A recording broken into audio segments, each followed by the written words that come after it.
good evening and a warm welcome to Rangers Radio. Joining myself Southside on the show this evening is Juicy Bear and the guy who tops the Rangers Radio rich list, Bridgeman. Good evening, guys. Good evening. How you doing, Juicy? Very well, thank you, my friend. Very well. Hello, Bridgeman. Can I say a huge good evening to yourself, Southside, and to Foxy and the techie guys in the background, and yourself. Juicy, look after me tonight, pal. I need it. Can I just say good evening to everybody and to all the Rangers fans all over the world, particularly Rangers fans on here on Rangers Radio. Good evening and welcome to Rangers Radio. Hi. Well, what a Saturday we had, guys, eh? A great scoreline. I thought it was a fast start, Juicy, for the Rangers. I thought we came out of trap straight away. And it was a good 3 points with some good performances, pal. Well, the first thing I said, Southside, on the post-show on Saturday was, wasn't it nice to have a relaxing afternoon watching the Rangers on a 3 p.m. kickoff? A relatively early goal, certainly the earliest we've scored this season in the league. And from there, can just move on through the gears. Slick performance, good passing. The third and fourth goals were particularly sexy with the build-up, as I also said on Saturday. One-touch stuff there from Kent and Lawrence. And it just shows that those new players are really starting to gel now, particularly the forward players. I know we haven't seen everyone from the defensive side who's new yet. But Tillman, Lawrence, Cholak, I don't think we could be any more happier than from what we've seen from those three, particularly so far. Fantastic. Yeah, I agree with you there, Juicy. I think Bridge, it was really quick tempo. We zipped the ball about pretty well. We created a good few chances before we managed to get the goal on Saturday, but we were certainly at it for the first whistle, Bridge. Yeah, I think we were excellent Saturday. Really good play. But we must have been practicing really well with the fast zip passes, and it was working out fine for us. I think Rangers were just all over that team. I don't know if that team actually had a shot at goal or even a header in goal. I don't think the stats bear it all up. I don't understand why they've spent the best part of a weekend talking about a decision by a referee not to send a player off the park. Just so happens it's a Rangers player, and that's the headlines. Never mind that Rangers won 4-0 going on 14. Right? No matter that's how good it was. The Rangers player, that goal they scored in the multiple passes must have been 5-6 really fast passes. Just fantastic. I would light any arena, just love it. Brilliant. Yeah, I think it's just terrible what's happening. Anyway. I know, Bridgeman, I think the goal you're talking about was the one McLaughlin passed out to Tillman at the edge of the box, and he managed to turn the player, getting shut down at the edge of the 18-yard box, and before we knew it, he'd passed it to Lawrence, to Lundstrom, it went out to Borna, Juicy, and then Kent, and it came back to Lundstrom. He had the shot on target, aided by the defender, but the shot was on target. But it was like Bridge said, it was quick. We moved the ball quick for then, Yeah, exactly. Sorry. One thing, guys, that I didn't actually mention on the Saturday show was how quickly McLaughlin is starting attacks for us. And, okay, a couple of times this season, that's caused a couple of problems, as you recall, when Sands made that challenge was it in the home match in the Champions League against PSV? Mm-hmm. So sometimes you've got to be a little bit careful. But, we've seen how well you can do when you hustle the defenders, as it worked for us on Wednesday on the other end of it. But McLaughlin, his distribution is excellent. And I really like his goal kicking as well. But when you have a keeper who can see those passes and see those moves where there's an opening and it comes from him and you can start a counter-attack so quickly, that's what I'm really wanting to see, guys. And I know there was a little bit of criticism. Have we made the right decision with McLaughlin being the number one? He's played himself into this team and he's made very few mistakes.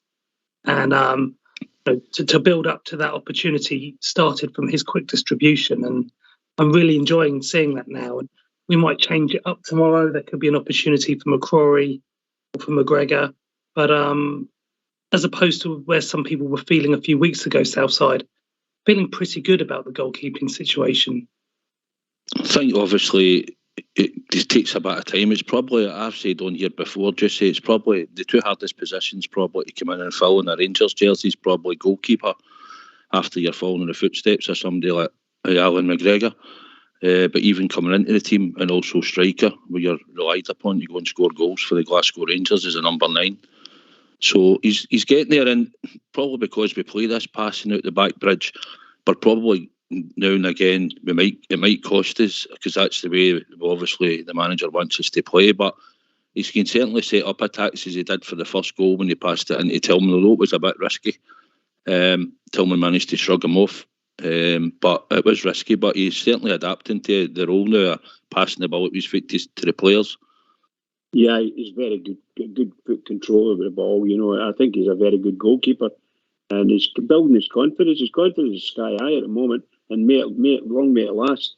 He's taking the wee chances to beat players. Which you think when you see it happen, you think, oh my God, if he just fell there or tripped out his laces or anything like that, it would have been a disaster for us. However, he's got a lot of confidence in himself now, quite rightly, because he's a really good goalkeeper.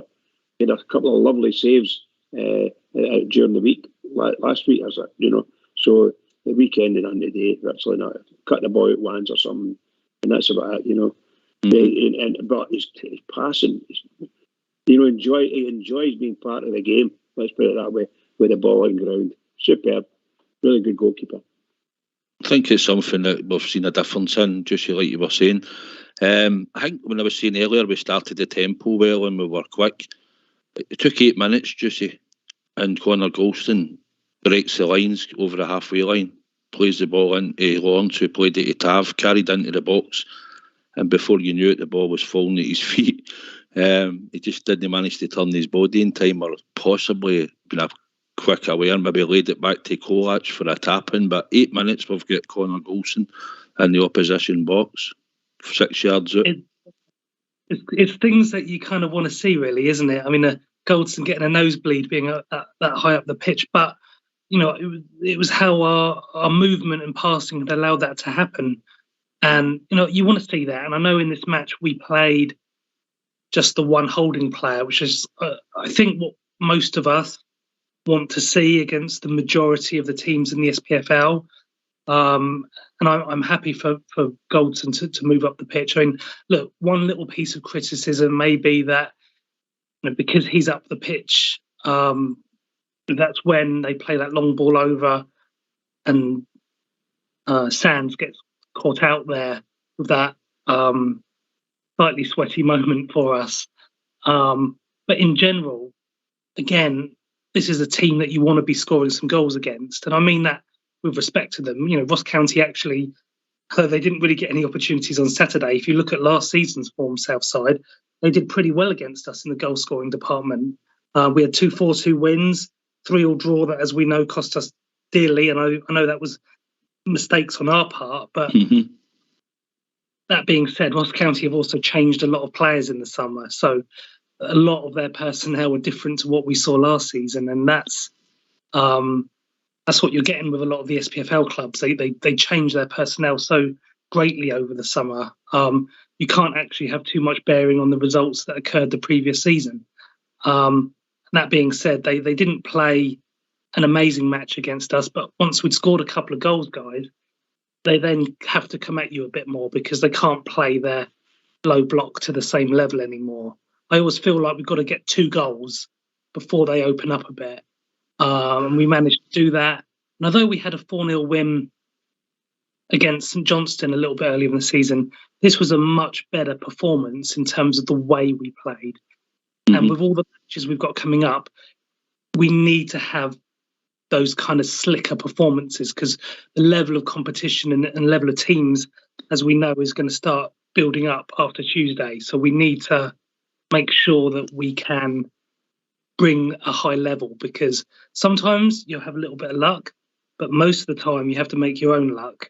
You have to bring it from a technical side. I think at Ibrox anyway, we should always be on the front foot and looking to go at teams for the off. I think sometimes, obviously, we're going to have to balance it going forward in the next month or so, because we've got the European ties, as we've always had in the past anyway, whether it be in the Champions League or UEFA. But I think at Ibrox, like you say, the 4-1 probably looks like a system that we should be able to play against the vast majority of the teams. Bridge, just before we come to the sending off, I thought, although I thought the yellow card that he picked up, I thought was pretty poor for the ref. It was the first foul. He sort of just came across the front of him, and I thought it was a soft yellow to pick up. But if we're going to talk about the Sands incident, the way I seen it from where I was sitting at the time when the long ball get played, I see him get a head on it. I didn't see him pull him directly down, but his hands were round about him and the boy's going down. For me, I expected it to be a red card. I thought it would be. And we seem to get off with one, Bridge, that doesn't normally happen. Yeah, I was saying that to pal George at the Copeland Road, and we were all big size when we saw it happening. And myself and a number of others said, actually, we were lucky. Not necessarily lucky because of the type of foul and so on and so forth, if it was a foul. But the referee said he just waved it away. But, you know, that referee 20 minutes earlier could have sent him off for that. Do you know what I mean? That's that referee that we seem to get for the Rangers Ibrox games. We seem to get some of their worst referees in the whole country. Seriously. I think it's just the fact, Bridge, most of them are rotten. Well, I think they are, but it just so happens. I mean, they don't see any importance in Rangers at all. And a Rangers game at Ibrox, it gives them a chance to give their poorer referees a get experience of the Rangers. And we don't want to see these referees. Don Robertson is well known as the most indecisive referee. Seriously, most indecisive referee. Now, a lot of the fans, all of the fans listening to me, there's only about 17 of them, but they were shouting and bawling. You could hear them shouting and bawling when there was no red card for that. But you could hear Malcolm Mackay shouting and bawling. And I'm thinking, wait a minute, what is going on? Because I didn't think it was too much. I agreed with referees at 50-50 thing and battering each other, letting them go in with it. But then I was horrified when I watched the highlights package on BBC. And I thought to myself, here we go again. Trial by Sports Scene. And the only club that's getting a trial by Sports Scene is the Rangers. And it's only Rangers players that are getting trialed by Sports Scene. That's all there is. And I think, I hope, and I'm going to pray that this guy, this chief executive of our club, takes that decision and rips it up. Get that BBC out of our ground altogether. And I've just straight back in where they left off the last time. And it's just completely bitter against Rangers. Sorry, guys. I would have thought, I think it's going to make the headlines coverage because of the incident, Bridge. I don't think it's something they probably couldn't have spoke about. I never watched it. I don't watch it, so I wouldn't know what they've said, to be honest. But just say, do you think possibly the angle that the referee was looking at for where he was? I know, from my angle at first, I seen him head the ball, right? So I thought, right, he's headed the ball. And then they've both come down together. He's got to land when he's going backwards when he headers the ball. I mean, and his hands are sort of around about his waist, sort of height. But as he's falling and he's sort of going to go down anyway, he's on his way down anyway, the striker, because I think he knows what's happening. I'm going to get him sent off here. Do you think the ref maybe seen the fact that it hit his head that might have influenced him to think that was enough to make him collide and he actually got to the ball first? Quite possibly Southside, because if he'd seen sort of where his arms were, that could have convinced him otherwise. And this is not me defending Scottish referees, please, no. But the referee, like any other referee where there is no VAR, only gets to see it once. They have to make that interpretation, as you've suggested, based on the angle that they're standing. And actually, we need to give these referees the help of the technology because it will help get the decision right. I would like to think, and I know sometimes, we've experienced VAR in Europe, haven't we, guys? And we've seen some good things and we've seen some bad things. We've had two decisions, one, notably against USG with the penalty, and one when we scored that would have made it 3-2 against Dortmund in the second leg, where the referee looked at VAR, but he didn't stand there long enough for them to show him all of the necessary angles. He was a good referee, but they didn't actually show him the angle where Alfie was actually getting fouled, where he would have actually then enabled play to go on. So, Southside, we need the technology in this league, because there'll be decisions that go for us in our favour, there'll be decisions that go against us. And all I just want is for them to get it right. Mm-hmm. And we'll still have plenty to talk about in the pub. That's for sure, because as you've seen that in the English Premiership, they still talk about the VAR decisions. But one thing that we know it will get right, guys, is it will get the offsides right, because that's just a black and white thing.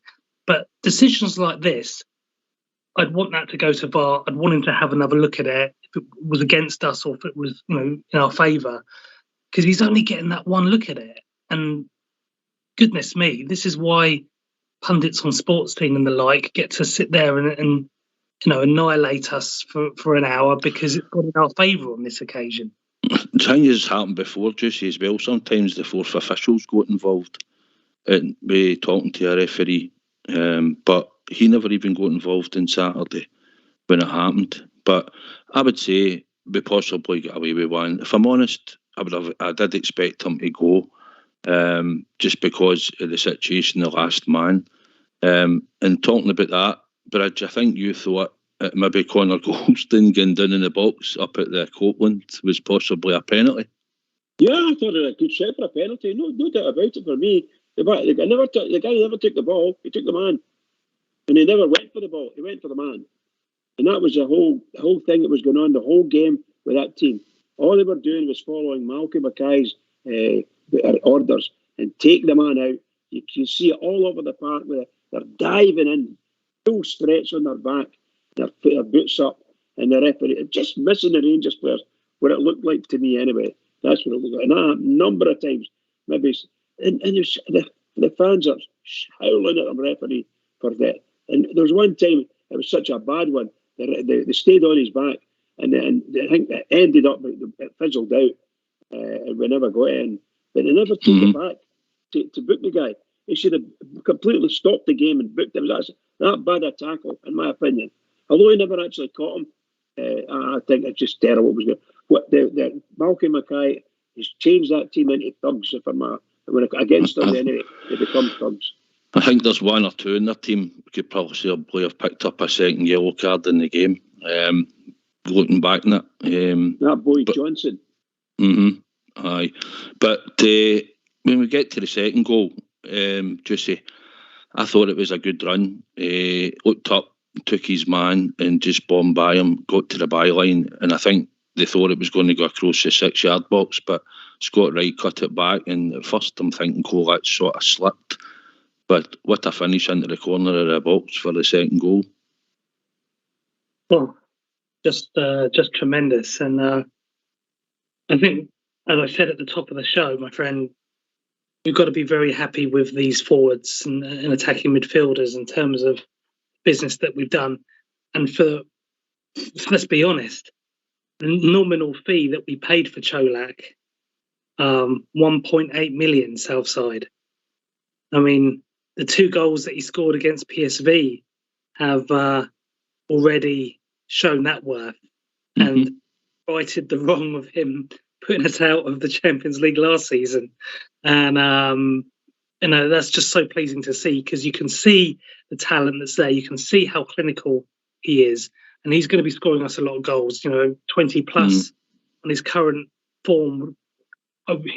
He might be achieving that before Christmas with the number of games that we've got, but we've got to keep him fit, Southside, because I understand. That's my worry, is that if he gets injured at any point, Roof is close to getting back. He's not got match fitness, and obviously we all know about Alfie in terms of when's he going to be ready as well. So that's my worry, is that as good as anyone is, it's only one guy in one position. Do we need a little bit more from the transfer market in the forward line? I think we will. I think we will in time. For the days we've got left, possibly when we come on to that. Bridgeman, I think we've seen Antonio Cholak, different types of goals he scored, works very hard for the team, but he's in the box and he's looking to get to finish. And I think what the actual thing we have bought is a hard-working finishing player that knows where the goal is. As a Rangers fan, he's a delight to watch. He's a delight to watch. He doesn't. He's no shirking anything. And my goodness gracious, as he grows week on week, just keep feeding him, get him to score, because scoring goals builds the confidence so sky high. It's unbelievable. Strikers are a completely different being when they're in top form. Of course, when they're crap, they're a different being as well, like Alfie, into bad moods or whatever. But seriously, when they're high, everybody around about them's high, and that's the truth. And that's what I want to see. That boy's tremendous. Tremendous player for us. Tremendous. Well, he did come. I did say he came with 1 and 2. And I did keep saying if we can get him, if he gets a chance to play in a Rangers team and the amount of chances that we create in a game, Juicy, then the guy, if he's a natural finisher, we're hoping he'll take the chances. And so far, 7 and 9. So he certainly knows where the goal is. Yes, and this is why I was annoyed with, as big of a legend of the club that he's been for us, I was annoyed with Haitley's comments post-USG away regarding Cholak, because the boy didn't get any service. We were terrible as a team that evening, weren't we? And if you're bad as a team, whoever the striker is, whether they're good or bad as a striker, they're not getting the ball put to them. There's not much they can do, whether they're Lionel Messi or some of the worst players that we've had play for our club over the years. We've had a couple of them in the lower leagues, if you may recall. We don't need to go into that. But you've got to feed those players. And he didn't get any service. So I thought those comments were a little bit unfair, really, because the guy hadn't really had much opportunity. He'd only just been in the door. We'd seen what he could do when he scored against Spurs. So we knew there was some quality there. But since then, my goodness, he's kicked on, because we started to play better. We started to create more chances. And what we like about him is that he only requires that one touch, and it's straight away. He doesn't need to ponder with the ball in the box. He hits it straight away, and his finish has just been deadly. Yep, I think that's what led us on to the third goal, Bridge. I thought it was lovely play. Between Tav, Kent and Lawrence. When Kent received the ball back, it was a wee flick in between the two players, and Cholak made that space in the box, just waiting for the ball. And as soon as it arrives, he dispatches it right into the net. And before we know it, it's 3-0. But it was a lovely move and a lovely bit of football before it, Bridge. Absolutely wonderful, absolutely wonderful to watch. The close play, and you're thinking to yourself, some weeks ago, you were watching and you're saying, they're trying all these moves and it wasn't coming off. It was breaking down halfway or even at the end. And you lose the ball and opportunity to play spaces. But my God, that came off. That was a fantastic goal, that third goal. What a wonderful passes. Great skill, particularly by Kent, may I say. Close control. I think just magic. Every one of those players involved, tremendous. And the goal was sublime. Just sublime. Keeper no chance. Right. I think as well, similar to the fourth goal, Juicy, I thought the football before it, I thought the Scott Wright pass into Tav just over the halfway line when he flicked it right into his path, and then obviously we've got runners. That's what I noticed. We had people bombing into the box, and one of them, believe it or not, was Stephen Davis, and also Lawrence was getting himself in there. But that again was another good team goal. I had to double take that when I saw that it was Stephen Davis who scored. But okay, he's a little bit older now, but that was a Stephen Davis of old, wasn't it? Because he was that box-to-box midfielder for us. And to be fair, some of the goals that he scored for us in his second stint at Rangers, he may not have scored many. But if you look at that, it's when his movement and his anticipation has come into play. And this is what we've got now with these other midfielders that we purchased, Lawrence, and obviously Arfield, who's already there at the club. They're players that are fantastic, that anticipation.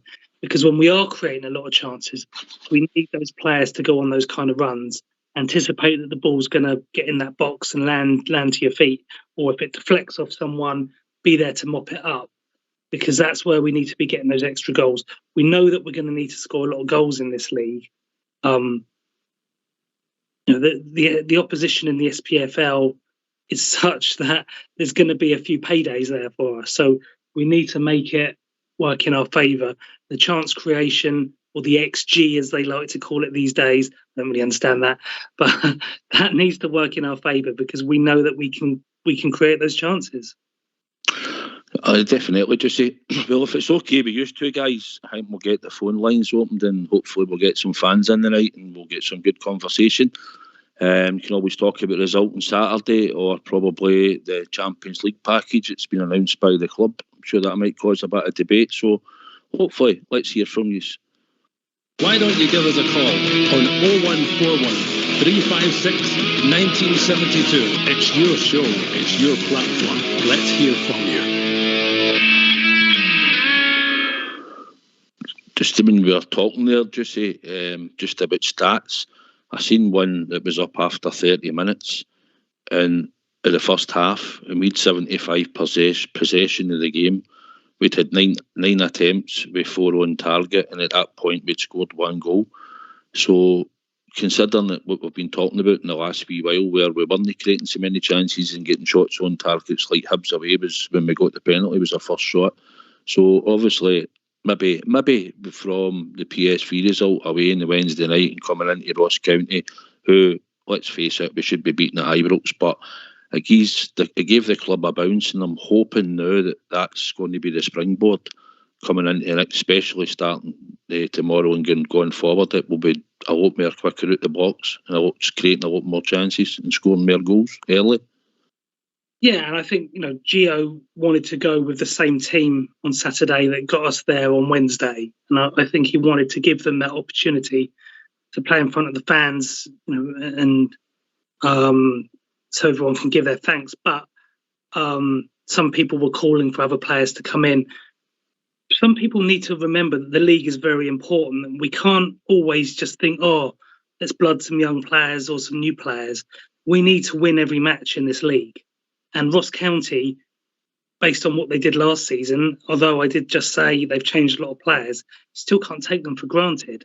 But we performed well Southside. And, it wasn't just the fact that it was a 4-0 win, it was the way that we played, the way we were knocking it round, and the expected goals, as they say, we were creating those chances. Whether or not that met the threshold for what the IT systems and Opta statistics were suggesting what should have been our expected goals, who knows? But we were certainly creating those chances. And whether it's Ross County or whoever at home, you're quite right. We need to be creating those chances, because Cholak's going to put them away, baby. He's going to put them away. I think it could have been a lot more than 4 on Saturday, if we're honest. We had a few other chances that we might have took on another day. Unlucky, Ryan Kent had one headed off the back post when I think it possibly was a penalty. That was the one. I think it was Scott Wright went down and cut the ball back, hit the guy in the arm in the box, and then Tillman got it and Lawrence had a shot, and then obviously Kent had a shot. So on another day I think we could have had more than four, but I think we've been joined by the Milky Bar Kid, or as he's known sometimes. Davy boy, you there, pal? I'm here, Susie. How you doing, guys? Milky Bar Kid. It's chocolate, isn't it? It's chocolate, Bridge. He likes chocolate. But he's a Malteser, man. I know, but he's 6'5", and he's 6'5". How you doing, Davy? He says that in his dreams. That's true. I've got to duck when I come in the house. So what's on your mind, Davy? Well, he's covered a couple of things I was going to talk about, but I mean, regarding a couple of points we're talking about, Golson's was a Stonewall penalty. Definitely. Do you think so? Oh, the guy to his foot away. I still see him. I tell you don't look at the players. Watch where the guy tackles him and he takes his leg off. He took his ball his boot away, and the one at Wright caught the ball back. That was a bigger penalty, because the guy swept it out with a corner with his arm. That's just my opinion on it. And regarding the Sands incident, I think if you watch that a few times, Sands looks, if he thinks he's gone, because if that had been the other way, we'd have been screaming. If that was a second, we'd have been. See the hit that penalty against Hibs. That guy get hauled down for less. That's just, I'm not being biased. That's just the way I see it. I think we've agreed, Davey. It was probably a red card. Like I said at the time, although he landed, he headed the ball as he was coming down. He brought the player down. No, he's brought him down. No, regardless, you know. So I think we can agree on that. And I think, just as we said, the one that's got Wright cuts back and the boy slides, and then obviously hits him on the arm. You've seen penalties gave for that, although they might say it's not in an unnatural position. Because when you do slide, your arms got to go somewhere. If it's the USG referee, it's a pen. It's difficult, isn't it, with what is classified as a natural and unnatural position. But again, go back to my original point, VAR would have enabled them to have looked at that and come to, one would have hoped, the right decision. I just can't believe that we're so far behind the rest of Europe with technology. Guys, we don't even have goal line technology yet. So when VAR comes in, are they going to give us the goal line technology at the same time? I know that doesn't come up as often as an issue, but we've been screwed out of that once or twice in the past.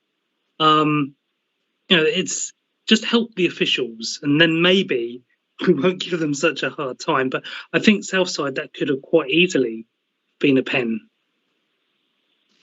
Aye, we've seen them given. That's what I was thinking when it hit him. I thought we might get it. To be honest, I don't really like penalties like that. If I'm honest, you know, players slide in and it's hitting their arm, and sometimes players might be caught. You've seen them in chipping the ball 5 yards off people's hands and arms, try to get penalties, but it's not the one that I like to see given. But it was certainly. Aye, on you go, Davey. Would you take a penalty next week like that? Aye, Davey, I do. But what I'm saying is I don't like how you get a penalty like that. Do you know what I'm saying?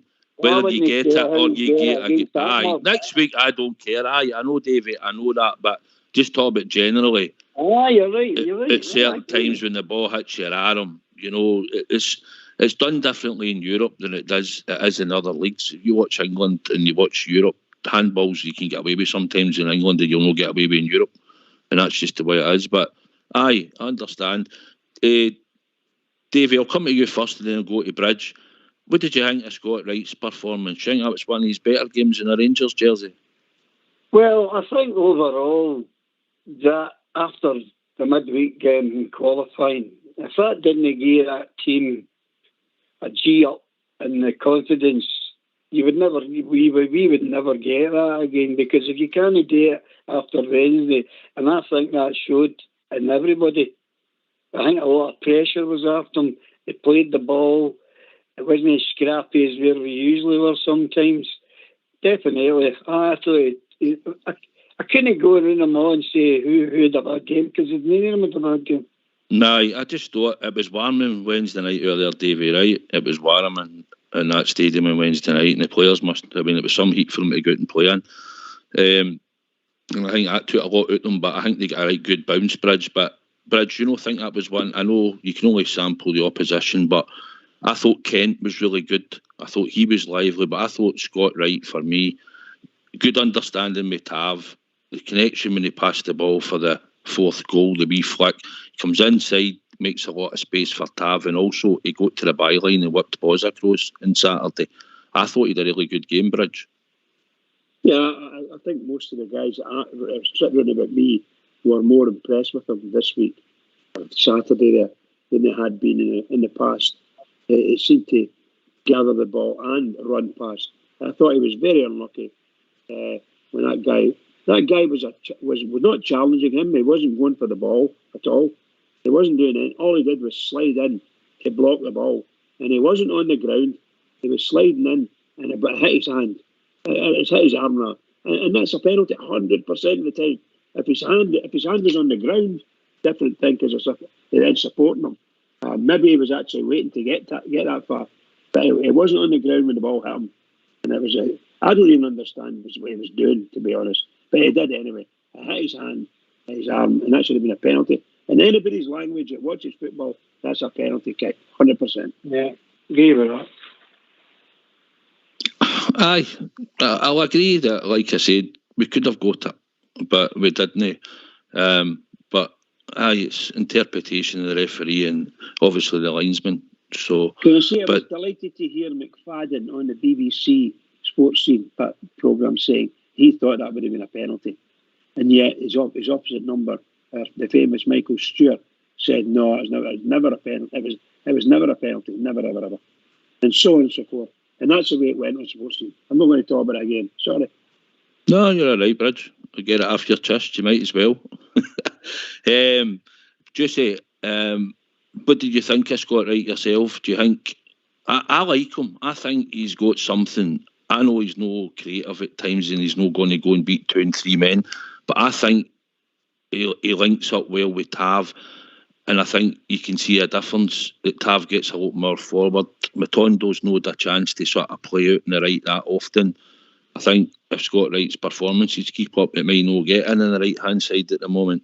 But obviously with game times and having to swap the team about certain times, we probably will have to get game time. But I just thought on Saturday he done really well, and I was quite chuffed that he actually done well, because he seems to take a bit of criticism from most of the support and on here a few times for people. I like Scott Wright. I think particularly on an SPFL level, I think we can really see some of his best performances. I think in Europe, he's been given some difficult tasks. And when you look at last season in the knockout stages, when we were short on players, which is when he actually got his first big break into the team, wasn't it? He was given hard shifts away in Braga and Leipzig, and I think it was probably a level too high for him against those oppositions, and also what we were expecting of him. When you remember the way we set up, we really didn't play very well in Braga, did we? And in Leipzig, we played better, but we went there with a particular game plan. Scott Wright is a player that I think domestically we can get a lot of use out of, and we certainly need him because of we have a lot of domestic matches, and we hopefully have deep runs in the cups this season. So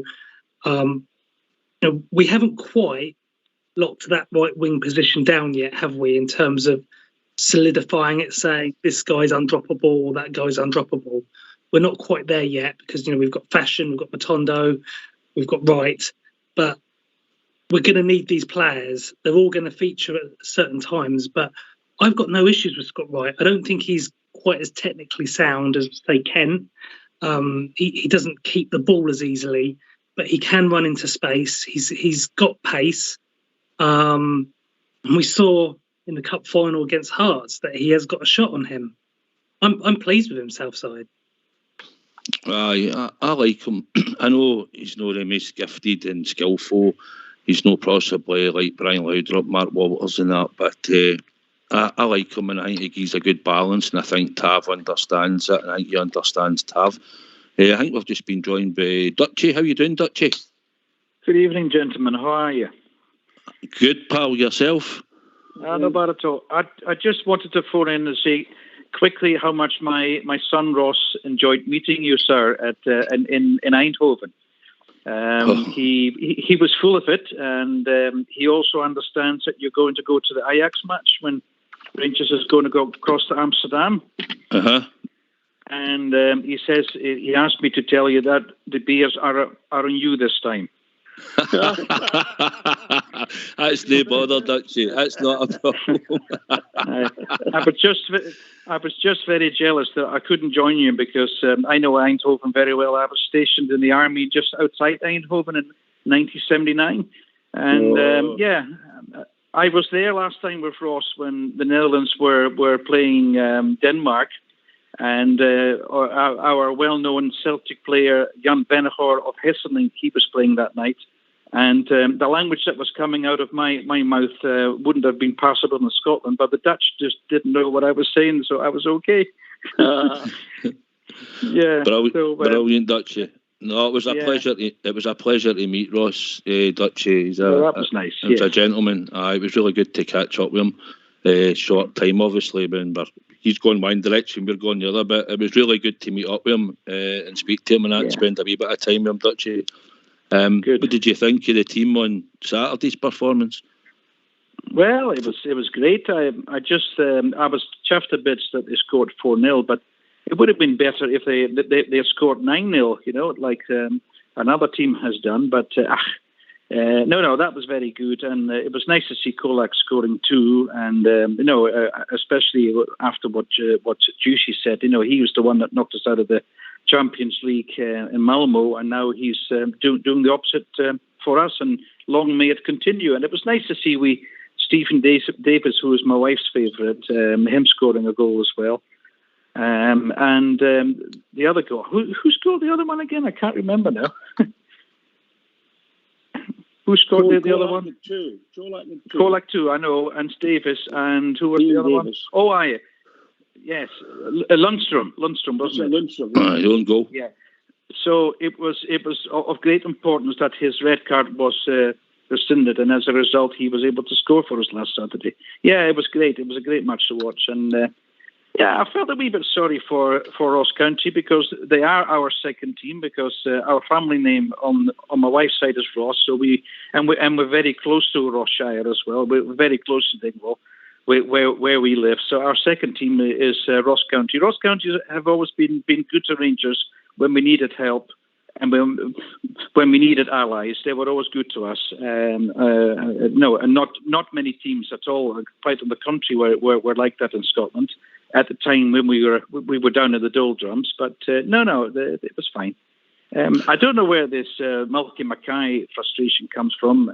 You've already been discussing it during the programme earlier on, that there was nothing really much in it.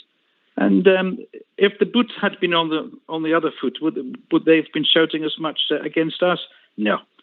So there was nothing in that at all. I think it was sour grapes. Can I ask you something, Dutchie, just quickly? How did the Dutch take the Rangers beating PSV?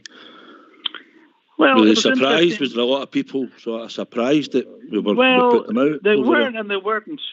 They were and they weren't. I've been texting Oxshire back and forth about it, because I read the Dutch press every morning when I have my breakfast, and I watch the Dutch news at lunchtime on my computer as well. Yes, they were delighted for Rangers because of Giovanni van Bronckhorst, and as we all do, he's still held in very high esteem in the Netherlands because of the old days, and we will never forget the old days. And he's well known for his temperament. He's well known for his skills and his management. So therefore, the Dutch press were very pro Giovanni as well. And I think the fact that the Dutch press thought of it before the match that it was a foregone conclusion because of the money that PSV Eindhoven has spent on their team and the money that we just don't have until now. They thought that it was going to be an easy match, that especially that arrogant guy Veerman, who we never got. He was saying, we will get them, we will get them, and they come to Eindhoven. Well, I was delighted that he was proven wrong. Again, if I was to support a Dutch team, it would be PSV. They are one of the most decent teams in the Netherlands. Although I was disappointed and disgusted with some of the fans, the ultras, how they received the Rangers bus, and they were putting off fireworks the night before. But I think you get that with every major team. You get the ultras doing bad things. But no, apart from that, they're a pretty decent team. I would never support Feyenoord. I would never support Ajax. But no, as you were asking me, the Dutch press were delighted that Giovanni has done well with Rangers. Because remember, there's still a connection with the old players like De Boer brothers, Mols, who was our family favourite, and Dick Advocaat. Everybody knows he was manager for Rangers Football Club in the Netherlands. And yes, they have a high estimation of our club. Absolutely. Oh, yeah. Just asking, Dutch, you had met a couple of Dutch lads going up to the stadium, and I was talking to them, and they said, well, he was saying 50-50, but you could tell. He said, but we have home advantage, and I said, you certainly do. You certainly do, But but no, Dutchie, it was a pleasure to meet Ross, and hopefully I'll catch up with him next Wednesday. He's actually listening at the moment. Ross, I'll catch up with you next Wednesday, pal. All right, definitely. Yeah, he is. Watch for your money. Watch for your money. Ross. Watch for your money. It's quite funny because I've been here 42 years. I came to Scotland in 1980, and I was born and bred in The Hague, and he was born here in Inverness, and he moved and he went to study in Utrecht, and he's been loving it ever since because he's been going to Ajax matches, Netherlands matches, and now Rangers matches. So, he's having a dream of a time. He's having a really great time. So, but anyway, lads, I'll let you go and let other people have an opportunity to phone in. No, Dutchie, it was a pleasure. Aye, on you go, Juicy. May I just ask Dutchie something before he goes? Hi, Juicy. Hi, Dutchie. Thank you for what you said there with regards to the PSV game, but what are your thoughts and what has the Dutch media said so far with regards to the upcoming two matches with Rangers versus Ajax? In terms of where Ajax are at the moment, we know they're a good team. We also know they've had a lot of ins and outs over the summer. Yes. I think they've had 14 in and 14 out so far, with Anthony still to go this week.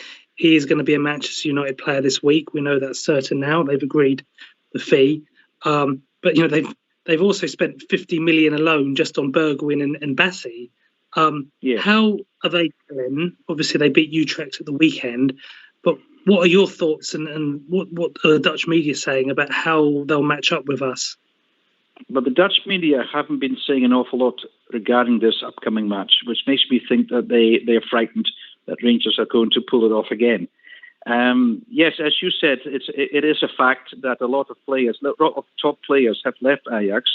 They've had a change of management.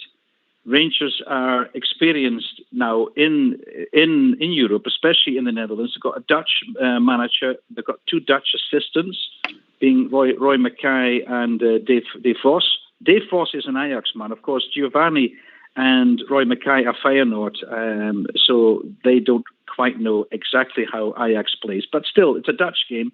As I said before, the last match in Eindhoven, they play the same formation, the same style, so that helps for starters.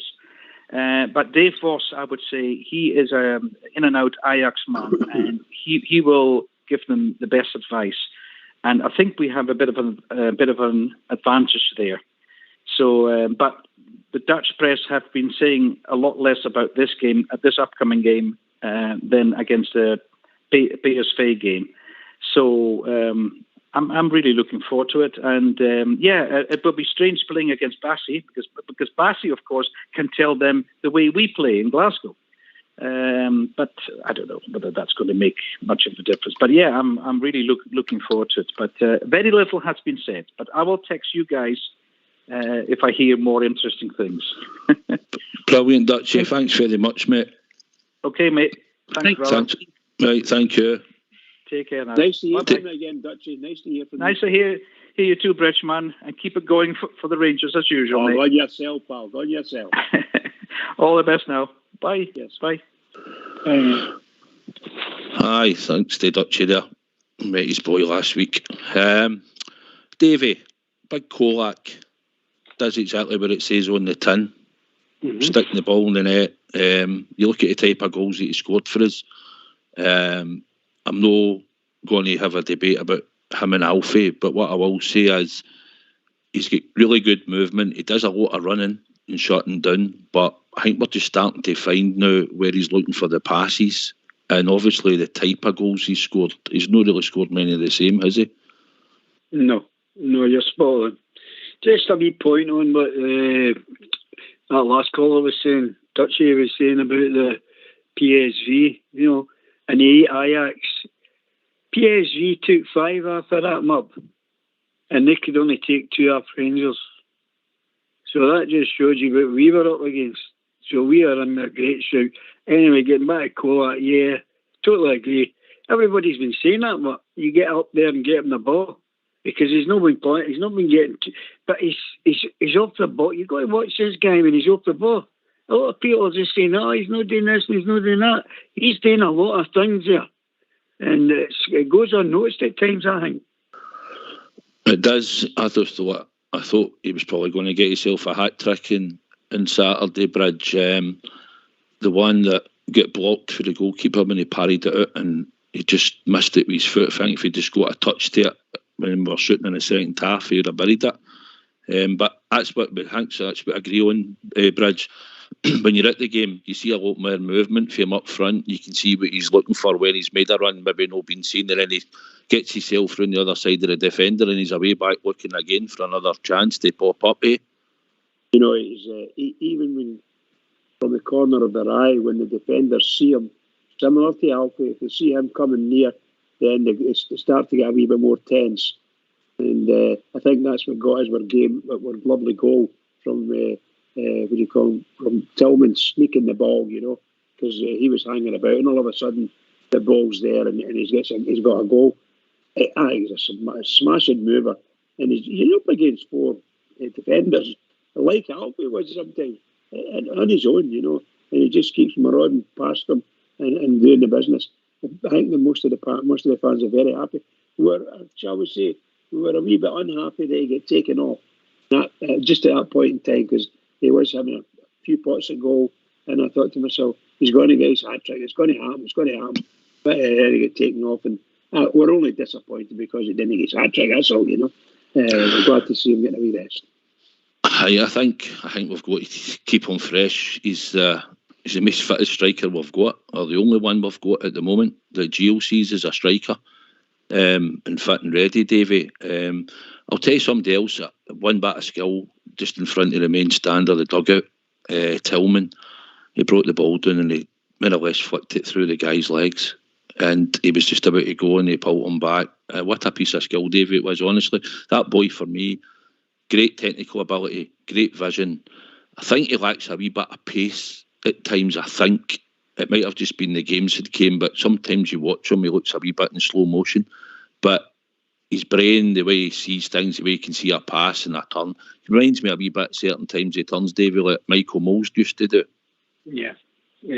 I think Rangers will need to get the money and buy that boy before anything else happens, because he's a great prospect. He's got everything, as you say, and look at his age. I'm going to ask you something, guys, before I go away. Ross Wilson, do you think he's got anything up his sleeve for the next 3 days? What do you think? I'll pass that one to Juicy. Oh, thanks for that, Southside. That's what I'm here for. Delegate, mate. Well, I don't know why, but we've got an extra day in Scotland for the transfer window, haven't we? I don't really know how it works, the transfer window, when it runs out in one country but it's still going on in another. But anyway, we spoke a few days ago, Davey, about what did we think we needed. And I still think, based on what we've said previously with regards to the fitness of our other two strikers in Roof and Morelos, that we really do need a fourth main striker before we start talking about elevating players from the B team. We know that we're going to get injuries and suspensions in a season. Look how unlucky we were last season. Hopefully we have more luck than we did last season. But we have to acknowledge that when you play a lot of games, you're going to have players out. So I do think we could do with something else in that forward line. I'm still not convinced that we've got it absolutely locked down on the right wing side. But I'm not saying we necessarily need to go and get something there immediately. Centre back wise, I like Leon King. I think he's good. Obviously, we've got question marks over Helander's fitness. He's not back yet. Sousa's had injuries and family grievances, so we know that he's not back with us yet.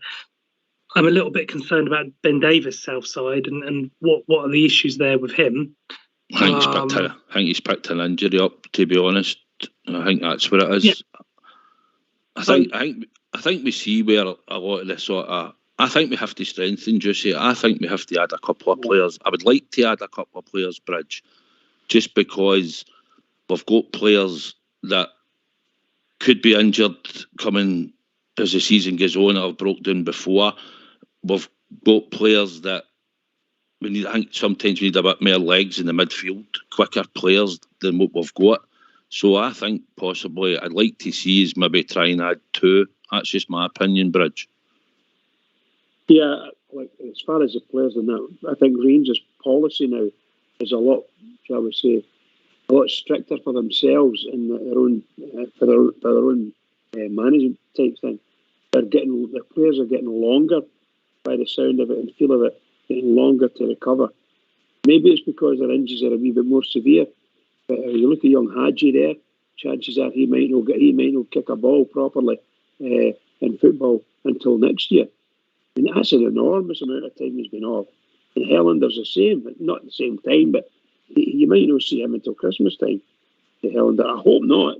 And Suter, well, there's a whole load of family stuff going on apparently with him, the problems, not with his family, but some emotional stuff family-wise, and the injuries he's picking up.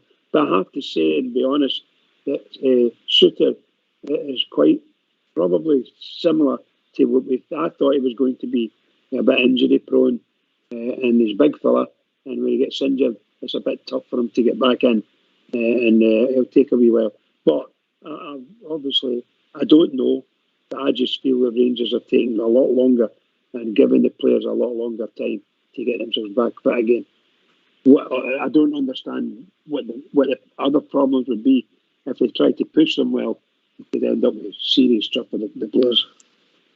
I think when we look at the squad, Davey, if they were all fit, we've got an amount of players, but I still believe, like the boys have said, Juicy and Bridge and yourself, Suter and Hillander's going to be a lot longer. I think time you get him back to fitness and that, his contract will be done the following season.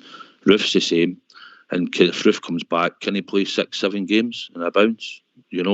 So that's another one. So if you start looking at the strike department, depending on what's the developments with Alfie, we might need somebody else right wing or midfield. People probably shouting Matondo, but he's not exactly lit it up yet, is he? But I think probably 2 players, Davey, if we could add 2 players. Yeah, well, Ben Davis was at the forum, the fans forum over at the back of Copeland on Saturday, and he was saying, he was asked about that, and he said that he thinks he's only a week away. So, we don't know, but we could do with somebody else at the back. If we get him on, because we definitely need somebody, I think. Yeah, definitely, Bruce. I think, to be honest with you guys, we really need to get somebody in from a left-sided perspective.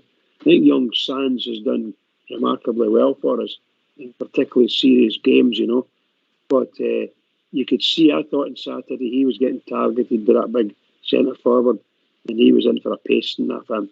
If every chance they got, the guy was leaning on him and things like that. And then eventually, I think he got a head knock off somebody else, and I don't know whether the manager took him out because of the head knock or because of the possibility of getting another yellow card. I don't know what the reasons were, but I would imagine there's a good chance it was both of them, to be honest. But he's getting well targeted. He was getting a doing at the weekend, absolute doing, and it's pity. That's a pity for him. Sorry for butting in. Are you ready to play the tune? Aye, we're going to go to a tune, pal. Aye, we will be. Well, I'll just let you get. I'll get away and let some of the young team get in. I get it. Linda's no, and you're just doing a John Travolta right out the door, aren't you? You're brilliant. I love you. You've got good track. Your partner's brilliant. These are all good. But no, I'm going on my holidays tomorrow, and I'm going to get How long's Berlin going to be? I will. See the forest is good at this time of the year. No, send us in a hangman. We'll pay you a visit. We'll get a Bridgeman to come see you, David. I've got 7 days tour of the Cadbury's factory. Right, David, thanks very much for phoning in as always, pal. Stay safe and God bless you, Gers. Right, guys, if you all get yourself on mute, we'll have a wee tune.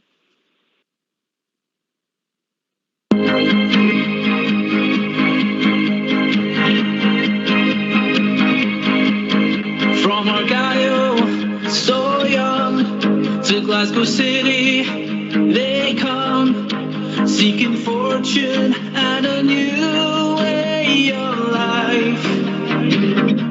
How could they know ambitions would grow? Such a beautiful story, and here's how it goes. For lads had a dream to start a football team. They had no money, no kit, not even a ball. They still carried on. The Rangers were born. 55 titles, we're still going strong. So hoist up your Rangers flags, sing with your heart and voice, celebrate the greatest club in the world. Let our history show what we already know. We are the Rangers, the greatest of all. For lads had a dream to start a football team. They had no money, no care, not even a ball. They still carried on. The Rangers were born. 55 titles, we're still going strong.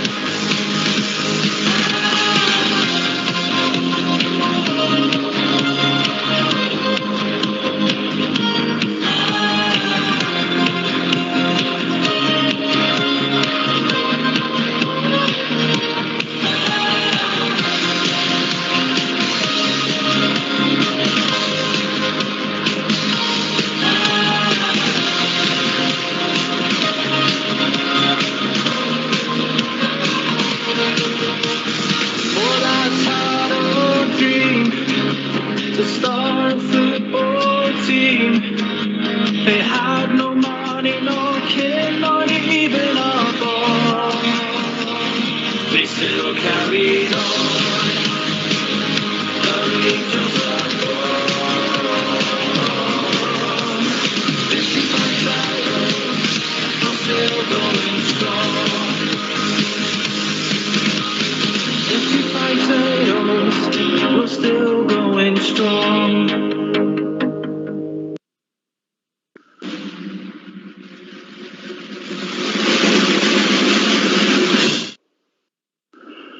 What a tune that is. Just had a wee message here.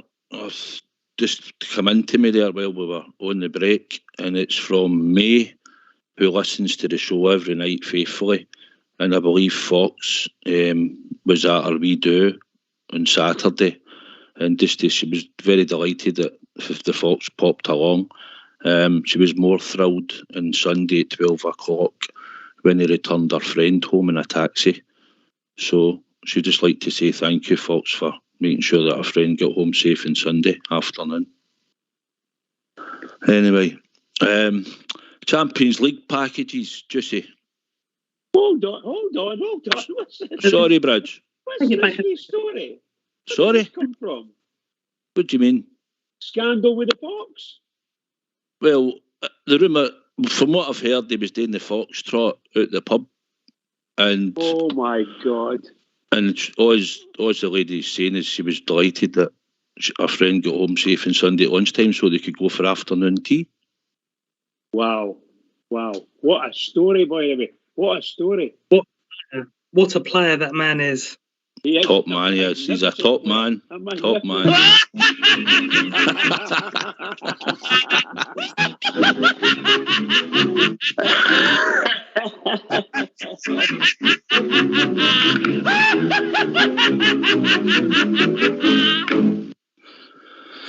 Hell, I must be about the Champions League package. That's what that must be about. What do you think of that, Bridge? Oh, you'll be on a reduction, wouldn't you?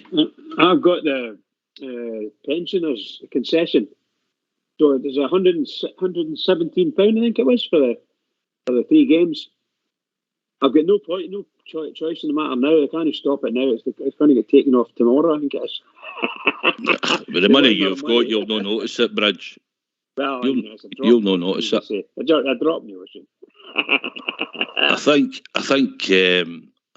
think if you look at the prices that were in the Europa League from the last couple of seasons, actually, that we've competed in it,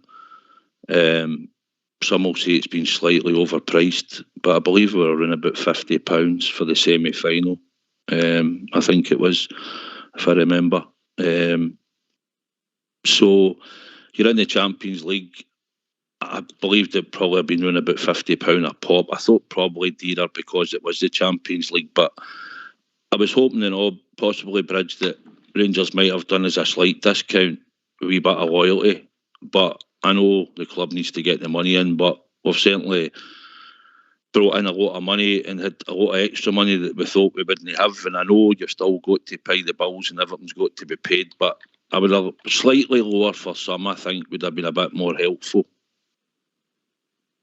I have to say, I don't know if you thought that, it's, for me, it's a really good deal for me. I'm very happy with it. I'm going to see my team playing some of the best teams in Europe, without a shadow of a doubt. Name-wise and quality-wise, it's supposed to be the best team, some of the best teams in Europe. Liverpool just trounced the team 9-0 for the weekend. They're just warming up for us. Apparently, that's what it is. They're getting themselves ready for the Rangers. So that's going to be something else, that, isn't it? Aye, I'll be some game looking forward to that. I think Juicy as well. I mean, I think there'll be a lot of people will be paying up their season books as well on the 4 scheme and on the 4 payment scheme. And I think the last payment is the 1st of September for some. Some might go into October. But that and Topia, I think the minimum's around about 150 to 180. I'm 165. So it's priced probably right for Champions League, but it's still a hefty chunk the way the world is, and people with a lot of bills to pay and stuff, eh? Yeah, I mean, the world is a very expensive place at the moment, isn't it? And your point there about guys and girls with the season book payments as well is what makes it even more trickier, really. It's difficult because we want to go and see them so bad. I don't want to say that they're holding fans to ransom. It's probably not the right way to say it, is it? But they know that we're going to pay because, I don't want anyone having to rob a bank if they can't afford it. But everyone wants to go and see their team play. Some people it's easier than others, but some people have got to pay their bills as well. And, if I'm lucky, I'll be able to get to go to 1 or 2 of the games. But I appreciate that. There's lots of fans that like to buy all the clobber as well and the gear, and Castor probably bringing out 58 shirts and sets of kit to celebrate getting into the Champions League. So lots of people are going to have to buy those as well. I think it's just trying to work out what you really want, and I would always probably want to see the team play live over buying the gear. But it's what people want, and it's fan choice is important, isn't it? And someone who sits in their living room watching them, but buys the merchandise, isn't any less of a fan.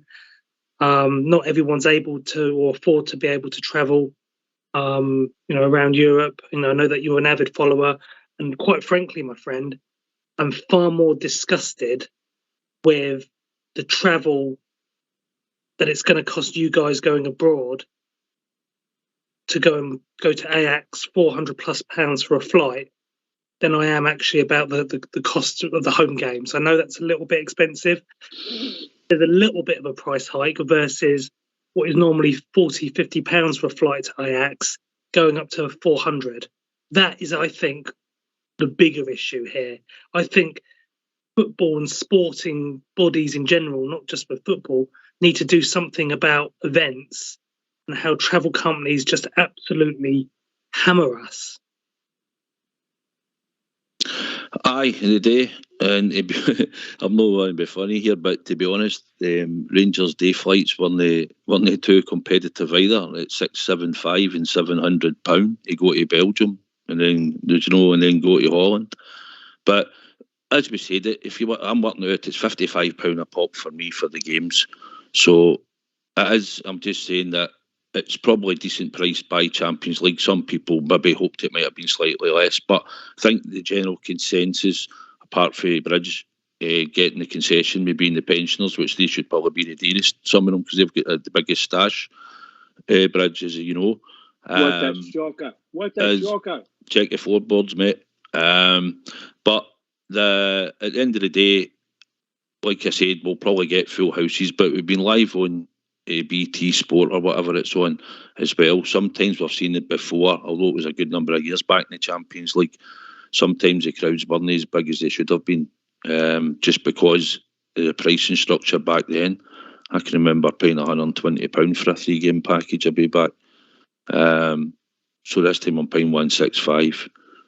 So if I probably looked at it realistically, it's not been up that much in the amount of years that we were in it now that we're back in it. But it's massive games to look forward to. Bridge, as you said, Ajax, and then obviously Liverpool's a big one, and obviously Napoli come calling. That'll be interesting as well. It's mouth-watering games to look forward to. Well, like yourself, unfortunately, I don't go to away games. I couldn't cope with them anymore. But I go to Ibrox every game I can, and no matter what happens, they're my team. It's just the way I am. They're my team. I'm going to see your team. Somebody says to me on a Saturday, "What are you doing today?" I'm going to see a football, and I don't care what they say. I'm going to see a football, and I'm going. My wife's the same. She just throws me at the door gladly, So wherever it may be, round about close to Glasgow, I will be there for the Rangers for sure, 100%. That's just me, and I'm looking forward to the European games. Always did like a European game, but this last number of seasons now, it's been something else. We've been treated to some great nights at Ibrox, absolutely superb nights, and it's just been wonderful. Aye, we've had magical nights, more recently in the UEFA Cup runs, but I'm really looking forward to it. If I'm honest, I'm really, really looking forward to Ajax, the first game, but I'm looking forward to obviously going to Ibrox, but just to get back into the Champions League for the last time that we were actually in it. And then we know the nonsense that we had to go through and being put out of Europe. And I said on the night before I left on one of the shows that I just wanted a memory and a magical moment. I wanted Rangers because we deserved to go through. And we done it, and what a night it was. And it certainly was a magical moment. And I thank the players for doing that night for us as the supporters, whether you were there or not, because we deserve to be in the Champions League. We've done enough to get there. We've done the coefficient. We've been unlucky, but now we're back. And for me, we've won the league. We've been doing the leagues. We've watched them come through. We've come back, and we're all going to get to see Glasgow Rangers in the Champions League. And for me, that's that journey complete, just for me personally. And it'll be the same for a lot of you guys and everybody else. But I'll never forget. But when that Champions League tune plays in the group stages, then I know I've heard it before in the past, and I've heard it again now. I've been lucky enough to still hear it again now, and that's what I'm really looking forward to, guys, just to hear that music. It's wonderful, just wonderful. Oh, come on. Anyway, we could part that probably, because we've got a game tomorrow night against Queen of the South, and I'd like to think that, Josie, I think we'll expect the manager to ring the changes. Yeah, I just want to echo everything you just said there about Europe and what we've done, and I think we've got a genuine chance to be competitive in this group as well. We're not just here to make up the numbers Southside. We can compete 50-50 with Ajax and Napoli, and we're good enough to get things from those matches. And then if we can challenge Liverpool, who knows? But we're here to bring the pain, and it's going to be good. But yes, to answer your question, there'll be changes tomorrow. I think Gio said as much in his conference at the weekend. Some people were saying in some of the forums, "Oh, why did Yilmaz not play? Why didn't he come on for 10 minutes?" Because he's probably earmarked him to start on Tuesday to get 90 minutes. So I think that's perhaps why we didn't see some of the younger players coming on at the weekend. Southside was because he's earmarked those guys to start on Tuesday. How many we'll see, I'm not sure. I always have a feeling that Tav and Goldson will start. I really wouldn't mind seeing Devine though. It's just difficult, isn't it? Because Tav is the captain and he plays almost every game. Looks like Zakowski is joining Lech Poznan, and it's kind of a shame, but Tav's just undroppable. So it's as difficult a position as it is to displace a goalkeeper, because Tav, his injury record is fantastic, and his goal scoring and assist ratio is just ridiculous. So even if he wasn't the captain, you're not going to drop him for that. So, but I'd like to think Devine would get some kind of opportunity tomorrow, if it's after an hour or something like that. I think Yilmaz will start. He could easily go McCrory or McGregor in goal.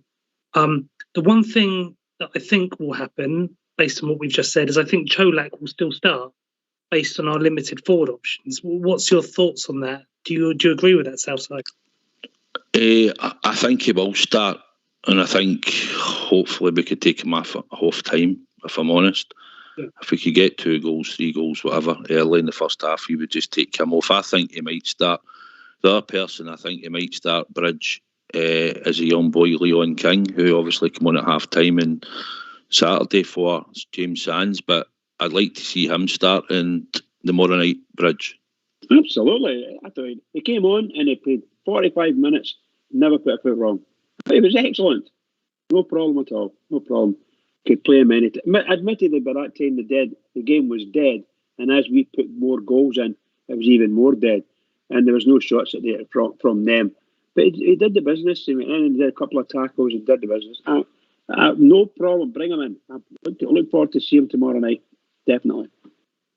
I would like to think he's going to get that start, Juicy. I think obviously if Ben Davies or Suter had been fit, obviously one of them would have come in, but I don't see any of the 2 getting in. So I think myself, I think the way you say, I think Golston will start.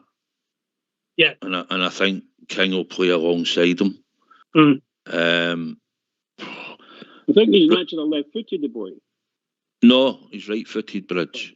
Thanks, Crimmins. But I think he's pretty. He's looked no bad to be playing all his passes with his left foot, but I think he plays predominantly right side when he's playing in the B team. At the back. Lucky anyway. Get in there to the Rangers. Go and do it, son. I agree. I think Ridvan. 18-year-old, by the way. 18-year-old came into the Ibrox full house and played like that for 45 minutes. Fantastic. He needs to just keep getting more first team games, and obviously Queen of the South, it's a game where we should be able to bring Leon King in. I don't know if he'll bring in McCann. I'm hoping he does, but I think McGregor starts. I think McGregor for me starts, Juicy. Yeah, quite probably. Look, I mean, I've got no concerns whether it's McGregor or McCrory, really. So I'm not too concerned on the goalkeeper in front. I just want it to be one of them, because I think you've got to rest McLaughlin for that one. I agree. I think McCann should probably be starting in the midfield. Whether McKinnon sees any action, I'm not sure. We know Lowry's not ready yet, but it sounds like the injury for him, hopefully, is not going to be too long, although they haven't given a big time detail on that. But I think McKinnon, if they're involved, whether Robbie Ure will be involved, I'm sure he'll be on the bench, because he was on the bench for the Champions League. It'd be nice if we could bring him on, like you said, if Kolak can get things going for us in the first half. I wouldn't particularly want him to have to play the whole 90. We've got to start thinking about Saturday by the time we get to half time tomorrow. I think it's a game. I think Port's done a report. I think we'll just hear that in a wee second. But I think it's a game where we should be able to start. We could start with a couple of first team players here or there, and I think then we've got to look to make the changes. But I think if you get yourselves on mute, guys, we'll hear from Port and his Port report.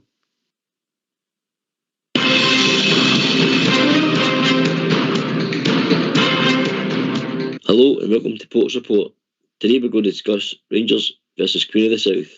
Rangers will begin their League Cup on Tuesday as they compete in the second round of the competition when they host Queen of the South.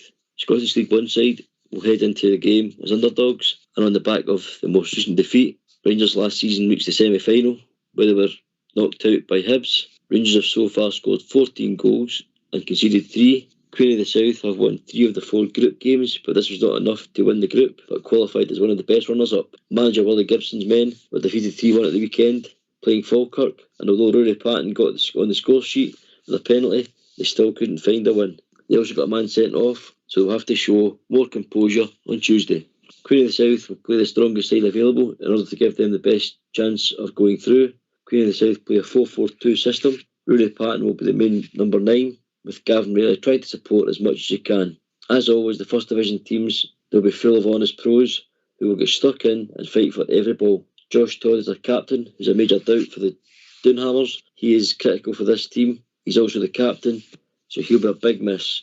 Rangers will have to continue to build confidence and also look to rotate the squad. Maybe we'll see Alfredo Morelos getting a start and Ridvan Yilmaz to get minutes into his legs. And that's the end of Port's Report.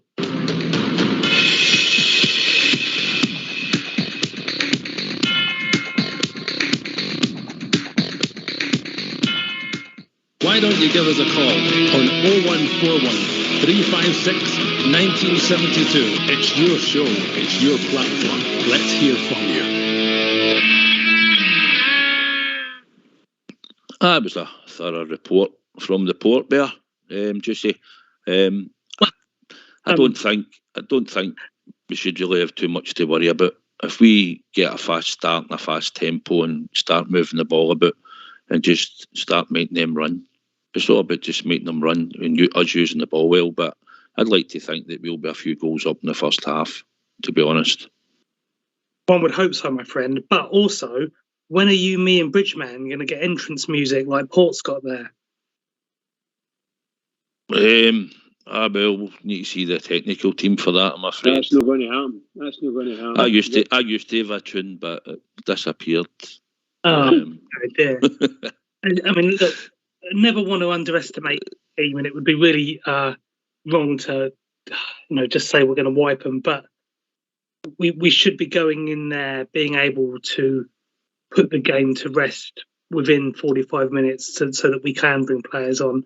But you've just got to be careful. You've got to give them respect. They had a reasonable group stage campaign, to qualify for the knockouts, so they'll be quite pleased with that. And hopefully they come to Ibrox and play a little bit rather than just sitting back and frustrating us, because we know that it's going to be a very tepid affair to watch otherwise until we actually get a goal or two.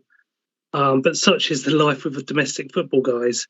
I want some changes. Gio's suggested there's going to be big changes. I would imagine one of Jack or Davis will probably start as well. Like you said, a smidgering of first team players. Maybe Arfield, because he didn't get a lot of game time at the weekend. But whoever he uses is possibly guys that won't be featuring on Saturday to a big degree. I'm suspecting he'll probably go with Kamara at the weekend. I think so. He was outstanding. I jotted down a sort of team that I thought he might play. So I'll say this one, Bridge, right, because I was right again on Saturday. So I'll go with McGregor. I think he'll start Devine. He'll play Golson, King and Ridvan. I think he'll play Davis. I think he'll play Matondo on the right. Sakala on the left, and I think it'll be Jack and Arfield. We'll still have one. It'll be a 4-1-4-1. I think we might give Lawrence a rest and Tillman a rest. Don't want anything to happen to him in case they get clunked. I think we start with Kolach up front, and I think that should be good enough to get us through. And then we could even make other changes if you're bringing on a couple of the young boys. 100% agree. Sorry, pal. Sorry. No, on you go, Bridge. On you go. I was going to say 100% agree with you, and most assuredly, a lot of folk would love to see that type of team play. And I think it was Jussie that mentioned earlier that I'm not dead sure whether we should play McCrory goal, given the fact that who it is we're playing and the things that are happening around about. You know, the type of young players that are there. I don't know whether we should or not. I don't know whether McGregor's he would insist on getting a game. I just don't know. But I would like to see, along with the rest of the youngsters, I'd like to see McCrory getting a wee goal. Good stuff. Yeah, respect what you're saying, Bridge. I don't see it. Al McGregor signed a year's extension, and that means he's not basically going to get a game unless there's an injury to John McLaughlin. I think McGregor will come in and get game time. That's my opinion, Jussie. I don't know what you think, or I think we actually spoke about it earlier, but I think it's the right time to give him a game. Yeah, look, my stance is I don't mind. I like and rate both of them. When McCrory didn't feature much last season, but he came in at the beginning when McGregor was out, and he got us through the Alishkert tie, and he got us through a 1-0 win against them right at the beginning of the season, if you recall. And those were two very big ties right from the beginning. That was a qualifier to get into the Europa League and the first Old Firm match of the season. And that showed his composure in goal. He was good. He was good with his distribution. McGregor, there's nothing else we need to say about the man. He's a complete beast and legend of this club. And if he plays tomorrow, that's totally fine with me as well. The one thing that I am worried about, guys, you can tell me if it's unfounded, but it was obviously a Scottish Cup game last season when Hadji got so badly hurt. And I've just got that in my thinking when we play some of these lower league teams. And again, I don't want to suggest that Queen of the South are total and utter hammer throwers, but whether it's our prized younger assets or our top level first team players, it just worries me having this type of fixture before massive matches, Mm-hmm. It is, you're right, Jussie. I know he was playing for the B team and we're trying to get him back to fitness, but if you've seen the tackle that Lowry got put on him by the Dumbarton player, it's things like you're saying that you can get playing for the first team. But I'm hoping that you'll have a sprinkling of the young boys about. But that team I picked just because they're the sort of players that we need to get some game time into, because we're coming into a crucial next 4 or 5 games in a bounce. Saturday midweek Bridge. And a couple of fringe players like a Stephen Davis, Ryan Jack, Arfield, Matondo. We've got to Sakala. Obviously, we're looking for him to get game time, but obviously, Gio doesn't see him as a striker. But I would play him wide left. The more than I think Anthony's ever done for us, he's always done it on the left-hand side of the park, Bridge.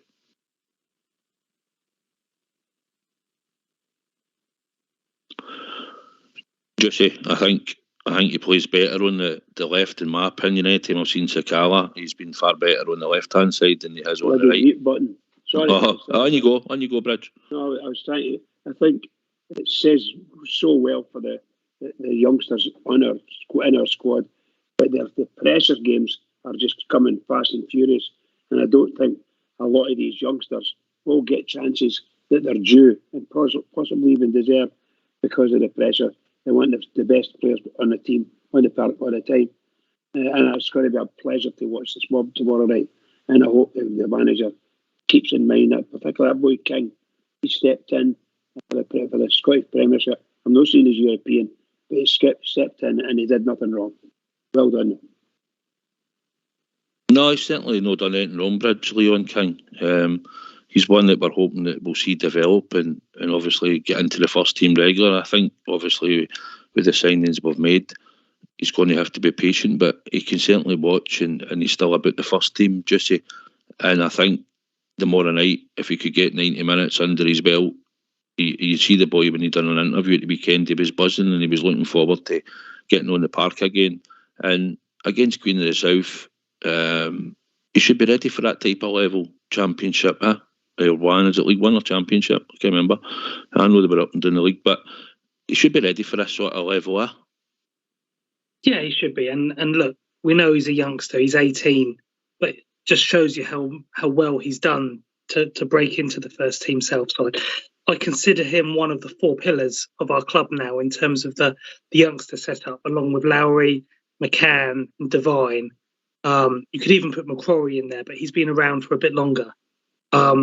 Those four, especially, I consider to be the next big saleable assets of this club. I'm not saying I necessarily want them to be sold, but players like a Patterson that came through the club, and obviously a Bassi that we nurtured over a few seasons, to be potential big money signings, if we do decide to sell them. And that just shows you guys that the model that came when Steven Gerrard joined this club and we rebuilt the whole structure, that is now starting to work, and we're starting to see the fruits of those labours with these youngsters coming through, that we can sell them for big profits if we deem that as necessary. I think Lowry, we've seen how good he is potentially with some of the things that he's done in some of the brief appearances we've seen. We need to see a bit more of him. Of course, he's injured again now, unfortunately, but he'll get his chance, guys. There's so many matches this season. These guys will get opportunities. They might not get it as soon as some people want, as Bridge was just saying.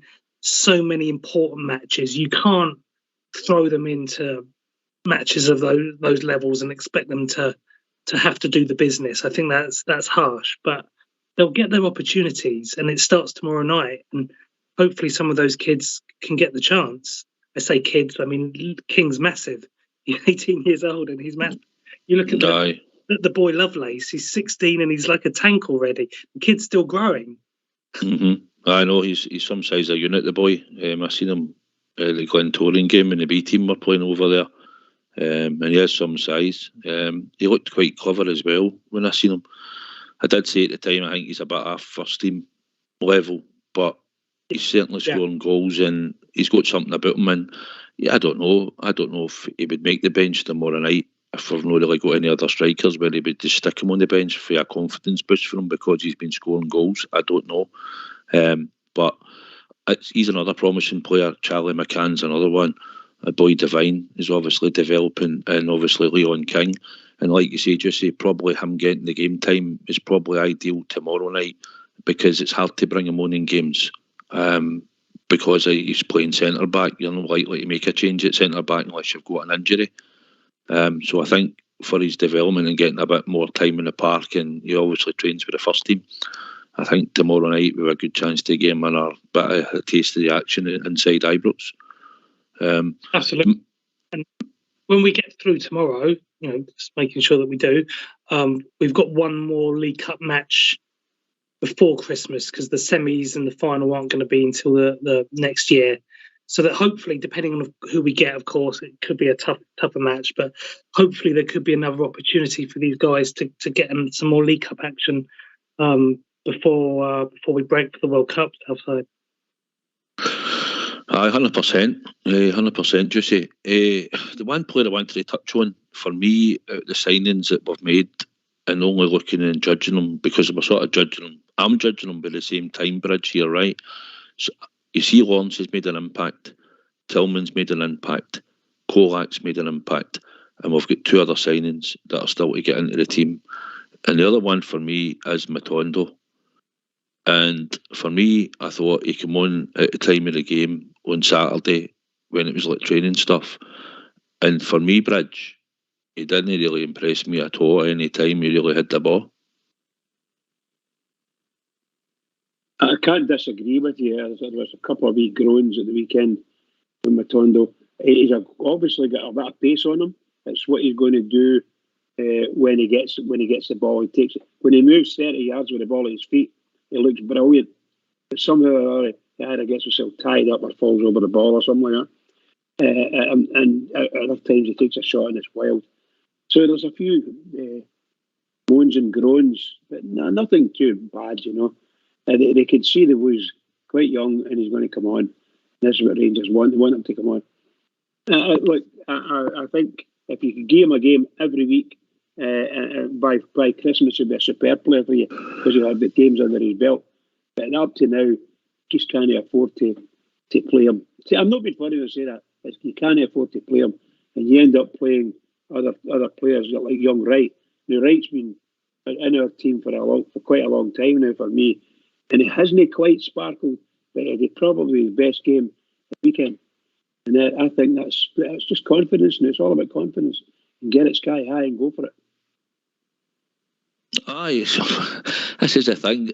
I listened and you said let Scott Wright, and I think Scott Wright sometimes takes a lot of criticism, Juicy. I think when I look at Scott Wright now, he came in halfway through a season and now he's had the pre-season. I think since he's been in, it took him a wee while to settle, and then obviously I think he knows the system. I think the management like him. I just wish he would add probably goals to his game. But like you said, Bridge, I thought he was involved in a lot on Saturday, and if he keeps that up, for me, Matondo's just no cut it, Juicy. You know, he had chances there on Saturday when he picked the ball up and it led to nothing. I don't know what's wrong with him. For me, early stages, I think he's got a lot of work to do, or we've got a lot of work to do with him at the moment for what he showed us. We all got really, really excited in pre-season when he came on against West Ham and absolutely tore it up. And we're sitting there thinking, oh my goodness, if he can do this with an English Premier League team, what's he going to do in Scotland? And that was kind of it. He tore it up against West Ham, and then, in fairness to the boy, he's not had too many opportunities, has he, in terms of starts alike? And I'm not going to rip any of our players up after only half a dozen or so matches. But you know, the expectations are high at a club like Rangers. We need the players to perform when they're on the pitch, and you come on as a sub South side, you've got to take your opportunities, haven't you? Yep. And he certainly hasn't. He's not really shown what he showed in that little pre-season match just yet. There's still opportunity. There's still time, like we just said. There's so many matches. I think Matondo's going to feature tomorrow, isn't he? I think that's. It's very unlikely that he won't get match time tomorrow. I think he'll be on, and I'm sure Fashion will be involved as well, because obviously Fashion hasn't really had much opportunity either yet, has he? He came on briefly against Eindhoven when we were running the clock down, and first thing he did was run into an Eindhoven player and give the ball away. And I know. I don't think the management really fancy the wee man, to be honest, but I think he's a busy player, and sometimes you get that wee bit extra out of him, and certainly when he gets to the edge of the box, if he's playing tomorrow night, he'll certainly have a shot at goal. Just so you know, he certainly will do that. I feel sorry that he didn't get a lot of game time, but I think tomorrow night, I'd like to think he will get the game time. Same with Matondo. I wouldn't risk Kent or Scott Wright at all. Whether he plays Scott Wright in the Saturday, who knows? But I just think you should keep A2 out the game altogether tomorrow night. I don't see that any reason to have them in the team at all. I agree. I mean, take this one to Bridge, but I still think there's something in Sakala. We've seen what his stats are. His stats, goals and assist ratio is very good. I think we haven't always utilised him properly. We know his best position is coming off the left wing, so we know that's very difficult to get into that position when Kent's there. So hopefully he gets an opportunity tomorrow, and hopefully we can play him off the left, Matondo on the right, Cholak in the middle to start with. Let's see what they can do. Yeah. I think Sorry, Bridge, I'll just cut across you. I think we've just been joined by Peter. How you doing, Peter? Not too bad. How you all doing? Hi, Peter. Good, pal. Good. What you got to say, mate? What you got to say tonight, mate? Yeah, it's just basically agree with what you were just talking about there. Can you? All right, I don't think you can play either Kent or Wright, but it just shows how far Wright's came on, how he played on Saturday. It's good to see, and obviously Matondo's a bit frustrating now. It's a fair bit of money we've spent on him. But I just think he's struggling to adjust with the Scottish League, shall we say. I think he's been a bit taken aback by the 10 men behind the ball, but hopefully he grasps the speed soon enough. But the other side is Lawrence. Is that not what we wanted, but Peter? No, we were looking to solve it right. Don't get me wrong, I don't want to be too harsh on him, right? I understand he's a young boy and I don't want to him because I want him to succeed, of course I do. I just feel as if out and out the signings we've had, and I know he's been in and out, but when he's been in, and take away the pre-season games, just look at when he's been in, he's no really done what we thought he would do. Get the byline with pace, whip the ball, and I watched him at Hibs away, and honestly, he had plenty of time, Peter, he go and run at that defender at times on the park, and he chose not to do it, and we're all saying he's got blistering pace and that. For me, just that I thought he'd have been the one that would have went into our first team, and Scott Wright would have to fight like mad to get in the team, and that's what I was getting at. I just don't think he's cutting the mustard enough for me, mate. That's what I'm saying. No, I think we're all singing off the same hymn sheet with him now. You could then argue that the competition is taking Scott Wright to a different level, which we're seeing on Saturday. So that's a good thing as well. But I think young Yilmaz has got to start tomorrow night. Same again, at nearly 5 million spent monthly. Can you spend that money to have a boy on the bench all the time? So you've got to get him up to speed with the game as well. He's only played one game and he kind of got bullied the game against Kilmarnock. So it could be a culture shock for him as well. Just a young boy, big move, big club. Obviously different league, physicality. Got to win your personal battle. So it's not just football. It's Scottish football. It's fast-paced and it's blood and thunder as well. So they've all got to get used to it. But they've got to start hitting the ground, running. And obviously Ben Davies, our other signings, Suter, Ben Davies, been injured. It's just frustrating because there's Ben Davies, another one we've spent money on, and he's sitting injured now. Hopefully he's back soon. But hopefully tomorrow night we see a lot of the younger boys as well. Obviously, a big game coming up on Saturday, you'd like to think that Goldson and Tav could sit out because you don't want to risk any of them that are playing on Saturday because they obviously don't want to risk it. Not saying they're hammer throwers, but all it takes is one bad tackle and then you think, what we're going to do on Saturday for a big game. Well, that's it, Peter. Goalson. I try to remember if he missed Annan when I was there. I think he did. And he might. I mean, probably the best thing to do would probably be to rest the most of the defence if you could. But obviously, either Tav, I think, or Goalson might play. You could put Sands in there and play Devine, obviously, and then that would be it. But it'll be Gio's decision. We just want freshness on Saturday when we go across the city. We want energy in our team and that, and we want to get battered right into them. But talking about getting battered into people, I think we've been joined by Blue Star. All right, pal, how you doing? All right, Southside, just said Peter. Southside, you had me choking in my coffee earlier on. How? Absolutely going off my nut. You're saying we start with Kolak tomorrow night. Are you serious? We could, aye. I don't even think he should be on the bench. I don't think he should be anywhere near our team tomorrow night. If we can't stick guys like Sakala, Matondo, and anybody else we've got right, we need Kolak. He's the only fit striker we've got. He picks up an injury and we're in Wright's soapy bubble. I agree with you. No way should he even be anywhere near our team tomorrow night. No way. Well, if he wasn't starting, I bet he'd be on the bench. Because if you don't score and we struggle... I'm just arguing with the guys in the lobby there. Honestly, if we're in such a state that we've got one fit striker and we've got to play him in a bounce game, as I call it, against Queen of the South at Ibrox in front of a full house, then there's something far, far wrong. We need to get players in. This needs to...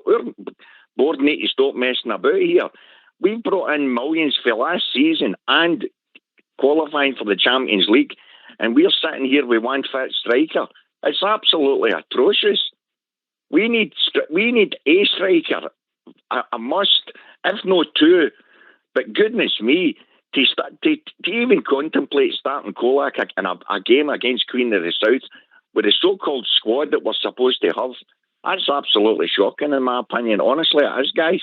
Well, shocking. It's no hold on 2 seconds, Bridge. It's no shocking, Blue Star, right? It was my opinion that guys playing, I understand you don't want them getting injured, and I get all that. No, Southside, I'm not having to go at you. I'm saying that I know. Here, I understand. And there'll be loads of people probably shouting, and I wouldn't start them either. I agree with that. Some people won't. Guys on fire, they know. If I started them, I'd be looking for us to get a few goals, and then I'd just take them straight off the park. I wouldn't want to go out there tomorrow night, because if you're going to go with Sakala, Matondo, and who on the other side, whatever, right? And we're struggling and we can't get a goal. No, and we're not creating. And we don't create. So it's an itchy peachy, Peter. Do you know, Hank? You said you start with Kovacs, but it's everybody's opinion. No, it's everybody's opinion. Everybody's entitled to different opinions. But obviously, it's kind of hard with Cholak. I mean, as Blue Star said, and as you've said yourself, yeah, you don't really want to play him. But I bet if you asked Cholak, he would say he'd want to play him on it because he's in a great vein of he's scoring goals now for fun.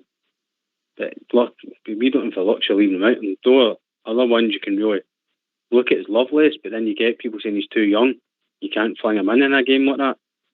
So Rangers are kind of, what the end do they do? Because Sakala's not, he doesn't do enough through the middle. He's more effective off the left-hand side. So then, you don't really know what to do then up front, because you have only got one striker, one who's obviously for behaviour issues is out of the team. He's suspended tomorrow night anyway, so we're in the same position anyway because Morelos is suspended. And then you've got Roof, half-can Roof, can't really play a lot of games, plays 3 games and he's out, so the options they're not there anyway. Blue Star, see, if we don't play Kolak right through the middle, who's he playing? You're saying he's going to play Sakala through the middle? He's got to. Listen, see if he. I know he's got to, right? Against Queen of the South side, see if we can't play guys that are in the fringes, whether it's Wright, whether it's Sakala, whoever. Then quite frankly, guys, they guys shouldn't be at our club. If we can't put out a bounce side against somebody like Queen of the South at a full Ibrox, then we're in a bad state now. Seriously, forget this squad, because the players aren't in it. See, the thing is, we're managers proved it, Southside. That's why you'll not play half of them. See, the thing is, do you not agree to that? I agree that we played the end of the game on Saturday without an actual striker, right? Now, for me, Sakala, I think, could go in and play through the middle. For some reason, he was not prepared to play him through the middle, because he's repeatedly said we don't have another striker. So you're wanting to put him in your team and play him as striker. I get that and I understand it. But for me, I just think Kolak will start tomorrow, in my opinion. It might be crazy. He could take an injury, but I agree. I think he will start. But it wouldn't surprise me. But he's never recognised him as a striker, Juicy, has he? He's always said, I only had one fit, and Roof's miles off it. Alfie's not available. So technically, if you look at it, we only have one striker. No, that's true, Southside. And on those few occasions when Fashion has played down the middle, he's not actually covered himself in a lot of glory for us. And I know some of those ties were big ties, some of the away games in Europe. But his position really is left wing. Now, I totally see where Blue Star's coming from, because I said earlier I was worried about top players getting injured, as we saw with Hadji last season. Now, I don't want to in any way suggest Queen of the South are going to come in wanting to injure our players, and I'm sure the Sterling Albion boy didn't want that either when Hadji got injured last season. But it's a big risk, isn't it, before massive matches? If we didn't have those matches coming up, we probably wouldn't be having this. But look, if we start Fashion on the left and we start Matondo on the right and we don't start Cholak, do you guys think that Robbie Ure could start? Because he is in front of Lovelace. I don't. This is my opinion, and I'll come to Bridge. I think Bridge. Sorry, I think you were wanting to come back in. I think out the two, Lovelace would maybe get the nod slightly because he's been in England at Millwall and had that sort of experience where Robbie Ure hasn't. That's my only assumption on that. Juicy. Bridge, what do you think? Well, I think, go back to the point that Blue Star was making, I think the manager will play Cholak tomorrow night or Cholak tomorrow night because we need to win. Don't make no mistake about this. We need to win this game tomorrow night. If we don't win this game tomorrow night, all the stuff that's went before us will start to crumble away. We need to win. And the best way to get for the manager, I would imagine, the manager saying, we'll play Cholak for 45 minutes and pull him off, let him get a goal or two, or I'll be allowed to make something and get a goal or two. And I don't think they'll pull him off. If they put him on, they won't pull him off until he scores or we get a goal. That's why I honestly think that. We need to have our best striker available to score goals tomorrow night. And what you're saying, Blue Star, you may be absolutely right. Maybe we are in a bad way insofar as getting strikers are concerned. We've only had 2 strikers now, and that's Alfie, and he's in a bad mood or a bad way as far as the manager's concerned. So you might not see Alfie for another 5 or 6 weeks anyway. So we've really only got Cholak. And what's the fact, I have to say the positive side of that is Cholak will benefit from the games, the extra hours and extra minutes in his legs, most assuredly. But I think that's what we want to do. We want to win tomorrow night. Blue Star, who would you play in goals in your back four, pal? I think you could play McGregor tomorrow, certainly. I mean, come on, guys, it's Queen of the South. And I get Bridges' point. Yes, we need to win the game. But, guys, I'm terrified. I'm being honest. We're going down the same line as what happened to us last season. We played Alfie in every game when we shouldn't have been. And we know what happened to Alfie. So, Cholak, whilst we all know, we all agree with the same point, when you're scoring goals, you don't want to be left out of the team. But the amount of games that are coming up for us, and you must remember, guys, even at the break, all these guys are going on international duty as well. This is non-stop for now right to Christmas. We can't possibly carry on with one striker. I just can't get my head around this at all. He's got to bring somebody in. It's a must. Well, I did say, I think if we could, before the transfer window shuts, I'd like to see 2 additions into the squad. I think it's going to be a long slog. We're up a level in the Champions League. We're going to believe that we're going to give every team at home at Ibrox a right good game. But to do that, we need 11 players at their best, like we've seen against Eindhoven the other night. But you've got to carry a bit of luck, Blue Star. But we need 11 players, full energy to do the business. But we also need to come back for the European night and do the business on the Saturday for the league. And I agree.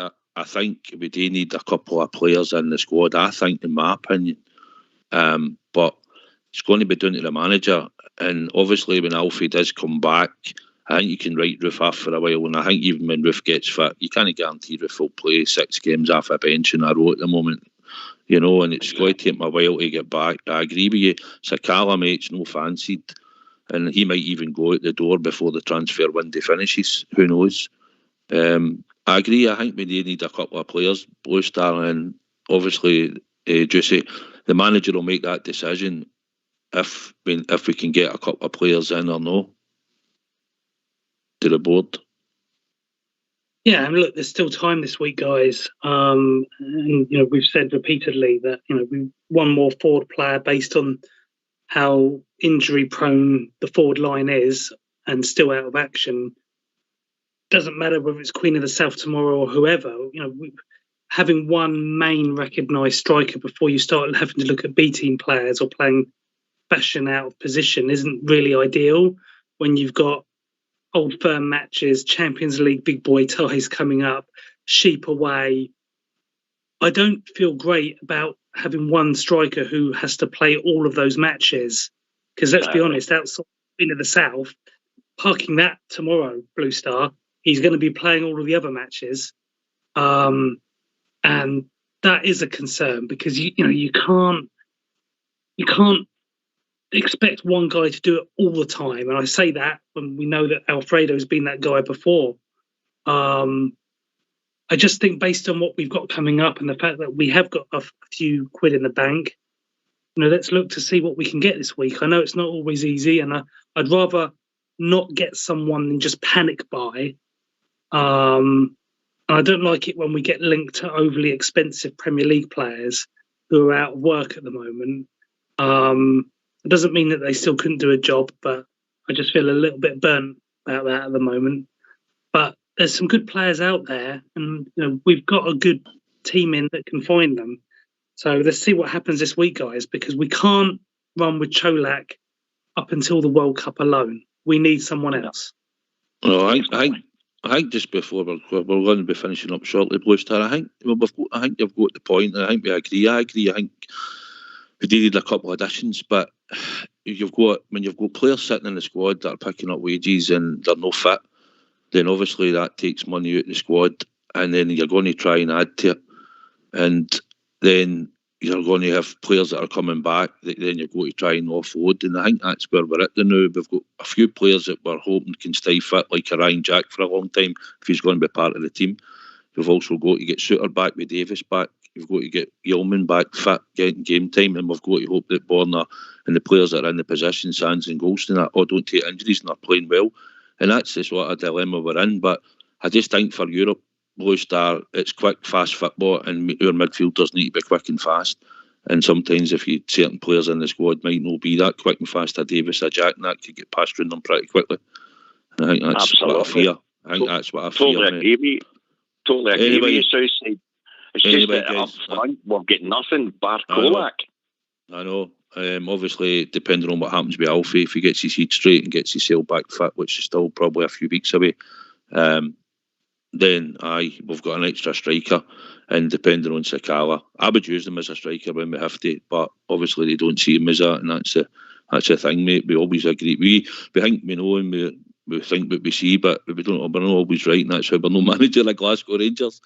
But first of all, I'd like to thank you, Blue Star, for phoning in tonight, because we're coming to the end of the evening, mate, as always, and enjoyed hearing you on the show. The same to you, Peter. Peter, I'd like to thank you as well, mate, for phoning in as usual. No bother. Thanks for taking my call. Great show as always, and enjoy the game tomorrow night. I will do, mate. Thanks very much. Well, Juicy, over to you, pal. Yep, as Peter just said, enjoy the match tomorrow. It's going to be exciting. Lots of great debate tonight about who's going to be starting tomorrow, because it's one of those few occasions when we have these kind of matches that he really gets to mix it up. So we'll get to see tomorrow night which one of us was right and who was wrong with the lineup. But enjoy the match, everyone, and then the build-up begins for the big ones. Just to let you know, Bridge, just before you say your piece, mate, there will be a pre-match show tomorrow night at 6:45, and Ox will be back hosting it after his hen party weekend, so he'll be back hosting tomorrow. A hen party weekend, I love it. Superb. He'd look good at a hen party, wouldn't he? Oh, should have seen his costume. Unbelievable. Yeah, what a shocker. What can I say? Hey, you want me to? Aye, on you go, Bridge. Okay, I just say, look, thanks very much for the night. Everybody listening in, it's been great. But well done, Juicy. Thanks for having me and looking after me, and same to yourself there, Big South Side. Well done. And obviously to Fox and Terry. And to all the other guys that were in. Because I just say to all the Rangers fans all over the world, particularly Rangers fans here on Rangers Radio, tomorrow night, biggest game of the season. It's going to hit us right in the arse if we don't watch what we're doing. So everybody, keep it going for the Rangers, because the Rangers need us. Keep it going. Aye, Bridge, and just to say, it's amazing that Fox pulled at the hen party as well, as you know. But aye, we'll be on tomorrow night, and thanks everybody for listening at 6:45 for the pre-show, and we'll be on 15 minutes after the game, I believe, as well. So tomorrow night, Rangers, time to get into the next round of the Cup. Let's do this. We are the people. Good night.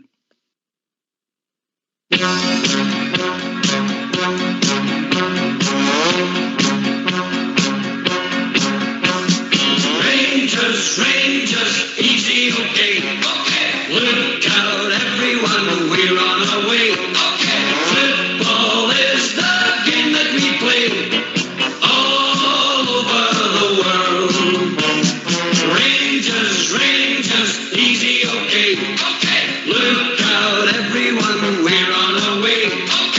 We can show the world how to play, for we are Rangers, okay. Won't you come and cheer us? Help the boys along.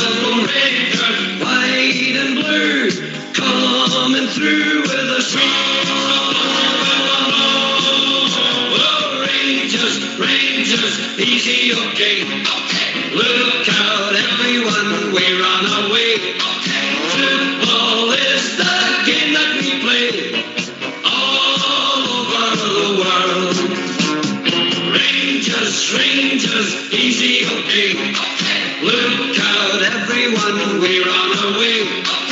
We can show the world how to play, for we are Rangers, okay. We'll be there to do it, do it if we can. Win the cup, hold it up in our hands. Oh, Rangers, Rangers, easy, okay. Look out, everyone, we're on our way. Football is the game that we play all over the world. Rangers, Rangers, easy, okay. Look out, everyone, we're on our way. We can show the world how to play, for we are Rangers, okay.